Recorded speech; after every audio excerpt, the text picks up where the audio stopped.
ایک انٹرسٹنگ بھی اور ایک اسلام کا کلچر دکھایا گیا ہے. یہاں سے پہلے وہ ہالی ووڈ سے شروع ہوتا ہے، پھر بالی ووڈ جاتا ہے، پھر بالی ووڈ سے یہاں آ جاتا ہے.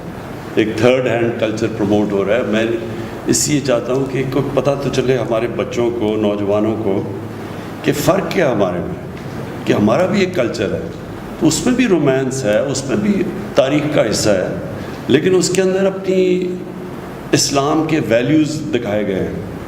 اور بدقسمتی سے جو مجھے بڑا افسوس سے کہنا پڑتا ہے، جو میں دیکھ رہا ہوں، یہ بالی ووڈ سے ایک بالکل، بالی ووڈ میں بھی کبھی آج سے 30-40 سال پہلے آپ کبھی اس طرح کی فحاشی نہیں دیکھتے تھے.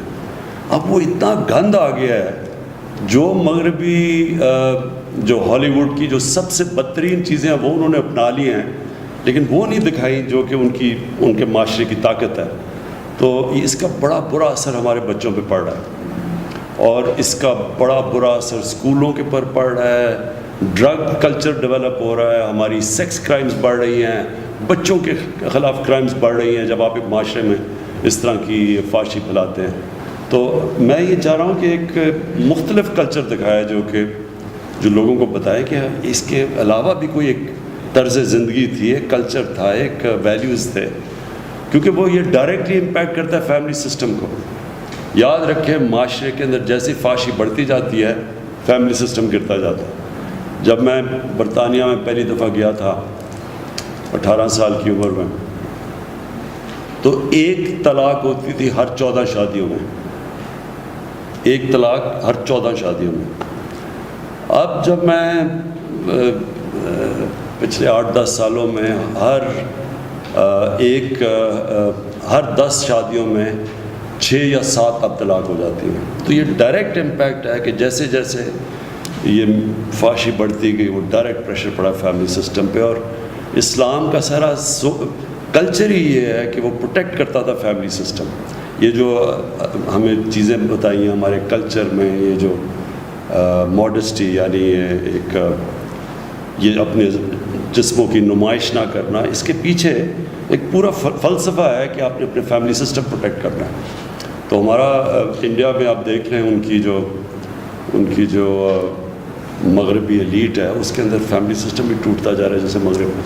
تو ایک تو یہ وجہ ہے. ایک اور بھی ایک ہے صوفی کے اوپر، یونس امیر، وہ بھی ترک ہے، وہ اس کی وہ نیکسٹ ٹرانسلیشن آپ نے کرنی. اچھا جی، میں دوسری چیز آپ کو دیکھیں، میں نے پاکستان کے میڈیا کو ایوالو کرتے دیکھا ہے. ہم نے دیکھا ہے اس کو کہ کیسے یہ چینج ہوتا گیا.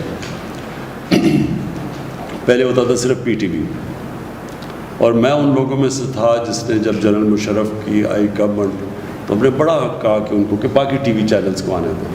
اس سے پہلے صرف پی ٹی وی ہوتا تھا.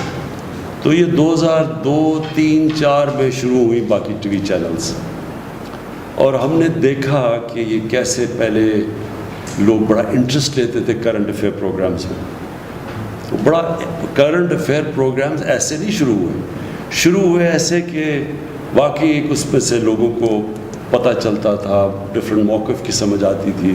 اچھا جی، یہ پارٹی کا یہ موقف ہے، اپوزیشن کا یہ، گورنمنٹ کا یہ. بڑا اچھا شروع ہوا ایسے، اور اس میں کئی اینکرز ایک دم بڑے اوپر آ گئے. جتنے وہ اچھے کرتے تھے تو وہ اوپر آنے شروع ہو گئے. پھر ہوا کیا، یہ چلتا گیا. اگر آپ دیکھیں ان کی ریٹنگز ٹی وی چیٹ شوز کی، تو یہ بڑھتی گئی 2010 تک، 2011 تک یہ ٹی وی چینلز کی جو کرنٹ افیئر بڑھتی گئی، اور یہ بڑھتا گیا. اور یہ آخر میں یہ وہ سٹیج آ گئی کہ جو چیٹ شوز کی جو لوگ دیکھتے تھے، لوگوں کے لیے بے معنی ہو گئی چیٹ شوز. وہ کیوں ہو گئی؟ کیونکہ وہاں تو صرف ایک بازار لگ گیا. وہ اس کو برا کہے، کوئی اس کو برا کہے. بیچ میں جو اصل جو لوگ انفارمیشن لینا چاہتے ہیں وہ کم ہونی شروع ہو گئی. تو آپ جب آپ بات کرتے ہیں نا کہ یوٹیوب کے اوپر لوگ آ رہے ہیں اور آپ کی سنتے ہیں، کیونکہ لوگ انفارمیشن چاہتے ہیں. تو جب وہ دیکھتے ہیں کہ ٹی وی چیٹ شو میں ایک دوسرے کے شور مچا ہوا، برا بھلا ایک دوسرے کو کہہ رہے ہیں، بیچ میں سے نکلتا کچھ بھی نہیں ہے، کوئی کچھ کہہ رہا ہے، کوئی کچھ کہہ رہا ہے. اصل میں تو لوگ جو سچ لوگ ڈھونڈنا چاہتے ہیں وہ چھپ جاتا ہے. تو آپ سب کے لیے دیکھیں میرا جو زندگی کا ایکسپیرئنس ہے وہ یہ کہ اللہ الحق ہے. جو سچ ہے نا وہ چھپتا نہیں ہے زیادہ دیر. آپ کسی کو پیسے بھی دے دیں, آپ میڈیا کو بھی کھلا دیں, لیکن جو عوام ہے وہ آخر میں وہ سچ ڈھونڈے گی. آپ کبھی بھی کوئی کسی میڈیا اونر کا یہ خیال نہیں ہونا چاہیے, اس میں یہ تکبر نہیں ہونا چاہیے کہ وہ کسی کو عزت دے گا یا کسی کو ذلت دے گا. یہ چیز اللہ نے اپنے ہاتھ میں رکھی ہوئی ہے. یہ کبھی کوئی انسان کسی کو نہ ذلیل کر سکتا نہ اس کو عزت دے سکتا. وہ اس کی وجہ یہ ہے کہ اگر یہ ہوتا تو سارے امیر لوگ عزت دار ہو جاتے اور غریب لوگ ذلیل ہو جاتے. ایسا ہے نہیں, اس لیے کیونکہ عزت اللہ نے اپنے ہاتھ میں رکھی ہوئی ہے اور وہ دیتا ہے وہ لوگ جو ہرائے حق پہ ہوتے ہیں. تو آپ کے لیے جو سب سے بڑا ایڈوائس میرا یہ ہے, میں نے اینکرز کو اوپر جاتے اور نیچے آتے دیکھا. کتنے اینکرز کو میں نے دیکھا, اس میں دو چیزیں ان کے راستے میں زوال میں دو چیزیں ہوتی ہیں.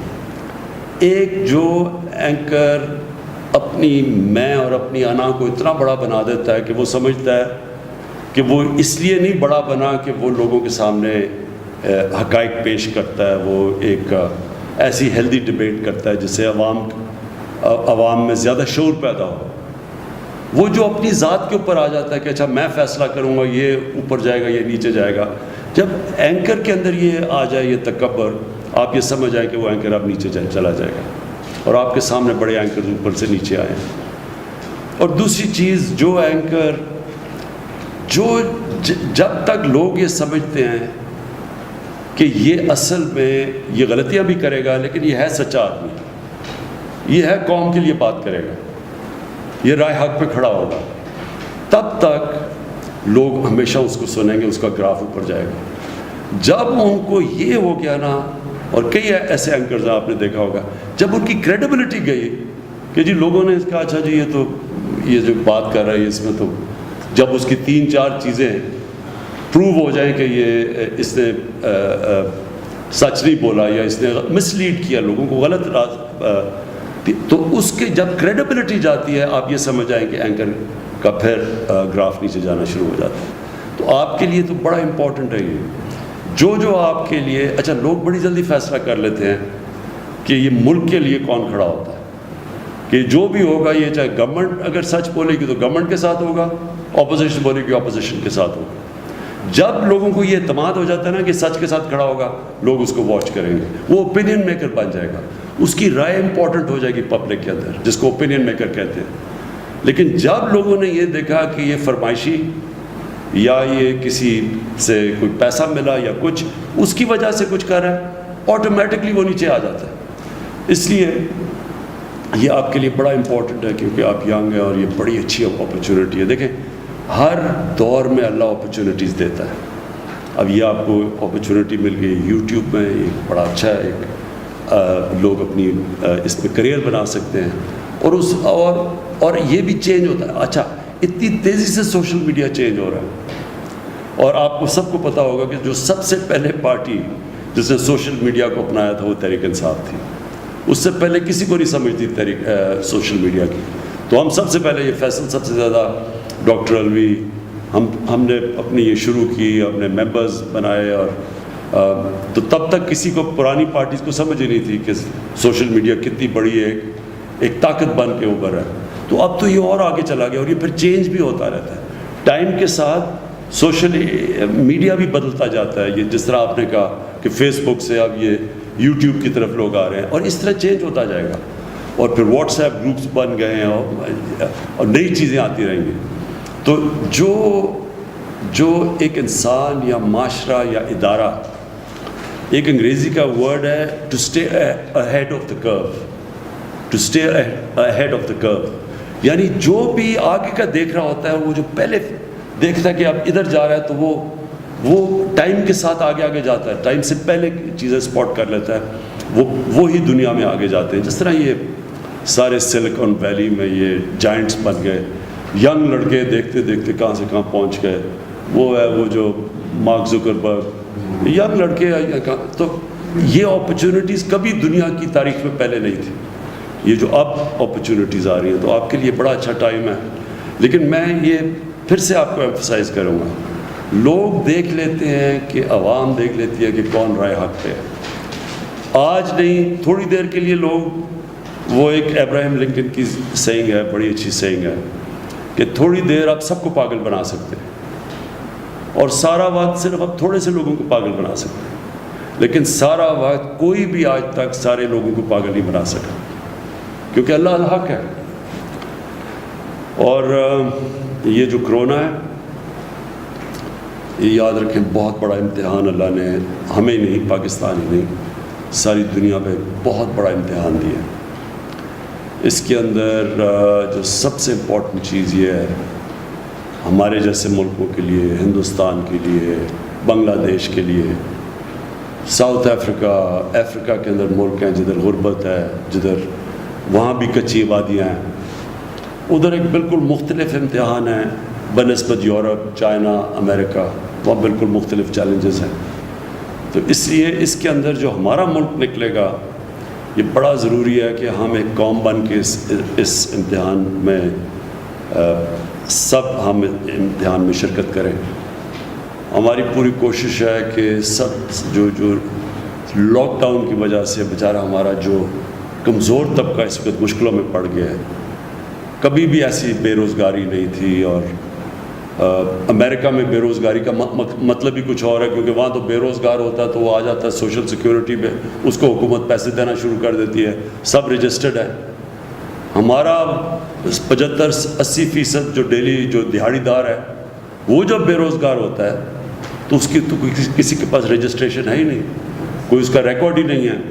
وہ جا کے گھر بیٹھ جاتا ہے, اس کی دیہاڑی پہ وہ اس کی فیملی ڈپینڈ کرتی ہے, بچے, اس کی بیوی ڈپینڈ کرتے ہیں, وہ جا کے کھانا لے کے آئے یا پیسے ہوں, تو ان کے لیے اس وقت بہت مشکل ہے.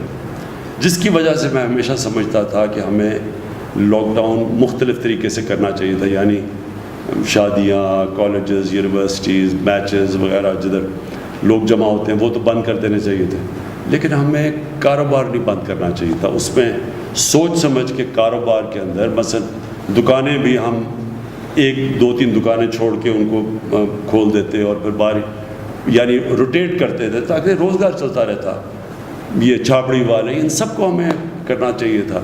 لیکن ایک دم جو سب کچھ بند ہو گیا, اس سے ہمارے جیسے معاشرے میں بڑی مشکلات میں لوگ پڑے ہوئے ہیں. تو اب ہم سلیکٹیو کھول رہے ہیں, کنسٹرکشن کھول رہے ہیں, کاروبار کھول رہے ہیں, لیکن اس کو کھلتے کھلتے بھی ٹائم لگے گا اور تب تک بڑی مشکلات میں لوگ, جس کی وجہ سے ہم کوشش کر رہے ہیں کہ ہم یہ احساس کیش پروگرام سے اور بھی پروگرامز کر رہے ہیں تاکہ ہم لوگوں تک پہنچ سکیں. لیکن سب سے پہلے تو آج کوئی بھی دنیا میں نہیں کہہ سکتا کہ کرونا کب قابو میں آئے گی, کوئی بھی نہیں کہہ سکتا. تو جو ساری دنیا کوشش کر رہی ہے کہ کرونا کے ساتھ گزارا اب ہم کیسے کریں گے, کرونا بھی ہو اس کو بھی روکیں لیکن ہمارا کاروبار بھی چلتا رہے تاکہ ہمارے بیچارے لوگ بھوکے نہ مریں. تو ہمارے لیے اب سب سے بڑا یہ چیلنج ہے.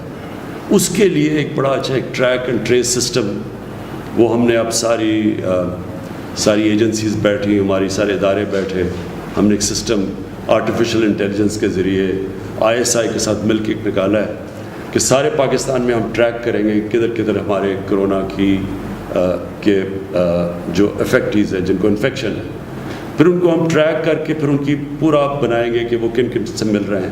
یعنی جو طریقہ اب ہوگا کہ بجائے سارا 22 کروڑ کا ملک بند کر دیں, ہم ادھر کانسنٹریٹ کریں جدھر ہم سمجھتے ہیں کہ اب کلسٹر بن رہا ہے, ان کو تھوڑی دیر کے لیے کوارنٹائن کریں تاکہ وہ پھیل نہ سکیں. اس کے علاوہ اگر ہم جو بھی کرتے ہیں نا, اگر ہم سارا ملک بند کر دیتے ہیں یہاں بھوکے مریں گے لوگ, لیکن اگر ہم پوری طرح کھول دیتے ہیں تو کرونا پھیلنے کا ڈر ہے. تو اس لیے ایک بیچ کا نظام یہ لے کے آ رہے ہیں اور اس کے اوپر ہم پوری کوشش کر رہے ہیں اور یہ انشاءاللہ اسی طرح ہی آگے بڑھیں گے.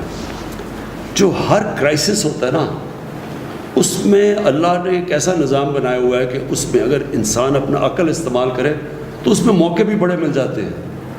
اور کرائسس کے اندر کئی بڑی زبردست چیزیں ہو جاتی ہیں, کیونکہ انسان کو اللہ نے بنایا ایسا ہے. ایک انگریزی کا فریز ہے, necessity is the mother of invention. جب آپ پھنس جاتے ہیں نا تو اللہ نے ہمارے میں اتنی صلاحیتیں دے دیا کہ اگر ہم اپنا ذہن استعمال کریں تو اس میں سے راستے نکلاتے ہیں. تو اس میں سے ایک یہ راستہ ہے کہ جو ٹیلی ایجوکیشن ہے, دوسرا ہے ٹیلی میڈیسن, کہ ہم سب تک تو نہیں پہنچ سکتے لیکن ہم ٹیلی ویژن کے ذریعے ریموٹ علاقوں میں لوگ ٹی وی کے اوپر سامنے آئیں. یہ ٹیکنالوجی بڑھ چکی ہے تاکہ وہاں یہاں بھی ڈاکٹر بیٹھا بیٹھا ادھر ان کو اوپینین دے کہ آپ کو یہ بیماری ہے, یہ آپ یہ کریں جو بھی. اور یہ جو اسکولوں کا نظام, کیونکہ ہمارے بچے اسکولوں سے باہر ہیں, تو یہ ٹیلی ایجوکیشن کے ذریعے ہم کئی ان علاقوں میں پہنچے جدھر ہمارے ٹیچر ہی نہیں ہیں یا نہیں جاتے, یا جب تک ٹیچر نہیں جاتے تو تب تک بچوں تک پہنچ سکیں. اور بھی بڑی چیزیں ہیں, اور بھی میرے خیال میں ہم اب نئی نئی چیزیں سوچ رہے ہیں کہ ہم کیسے اس کو دیکھتے, وائرس کو دیکھتے ہوئے کیسے اب ہم اور چیزیں کر سکتے ہیں کہ ہم اپنا ملک بھی چلاتے رہیں, بچوں کو بھی پڑھاتے رہیں, لیکن یہ کرونا کا بھی کو سنبھال سکیں. ایک عام یہ ہے کہ پتہ نہیں گورنمنٹ کو اربوں ڈالر آ گئے باہر سے اور یہ تقسیم ہو رہے ہیں, کسی کو ہو رہے ہیں کسی کو نہیں. کیا باہر سے اب تک ہمیں جو امداد مل رہی ہے عالمی مالیاتی اداروں کی طرف سے بھی مل رہی ہے؟ کوئی امداد کئی باہر سے نہیں مل رہی, اس ذہن میں ڈالیں. کوئی, صرف ہمیں آئی ایم ایف نے جو ہمارا مشکل ہماری ایکسپورٹس گر گئی ہیں, ساری دنیا کی ایکسپورٹس گر گئی ہیں, ہماری جو ریمیٹنسز آنی تھی, جو ہمارے پاکستانیوں نے پیسے بھیجنے تھے وہ گر گئے. تو انہوں نے جو ہم نے قرضے دینے تھے, پرانے قرضے لیے ہوئے تھے, ان کی جو قسطیں دینی تھی اس قسطوں میں رعایت ملی ہے. سو امداد کوئی نہیں آئی. امداد اس لیے تو ہم اپنے لوگوں سے پیسے اکٹھے کر رہے ہیں اور کوشش کر رہے ہیں کہ ہمارا جو کاروبار شروع ہو تاکہ ہماری کوئی کلیکشن ہو, کیونکہ ہماری ٹیکس کلیکشن بھی گر گئی ہے. اوکے جی, تھینک یو.